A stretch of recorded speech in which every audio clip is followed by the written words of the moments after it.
За прв пат во најголемите горештини оваа година жителите од подплачковичките села имаат вода. Водоснабдувањето во овие моменти во тропски горештини што се сега моментално е солидна. Вода има, сите села имат доволно вода, потрошена е моментално максималната вода во општина Карменци е 56 литра во секунди, 40 литра се троши моментално во овој момент.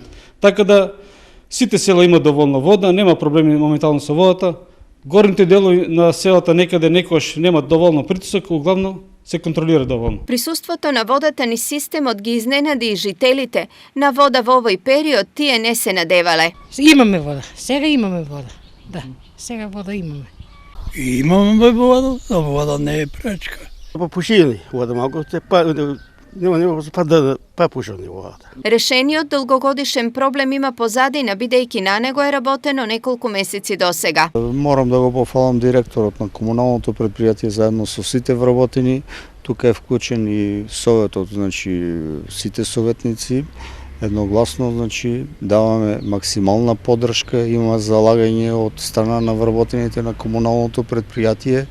Услугите во делот на водоснабдување се значително подобрени, на терен се постојано луѓето и мислам дека со едно правилно менаџирање и домакинско работење резултатот е тоа. Сепак решениот водоснабдителен проблем е условен со однесувањето на жителите, бидејќи несовесното трошење без доволно вода ќе ги остави нивните соселани од повисоките зони. Инаку станува збор за 15 села со околу 2500 жители.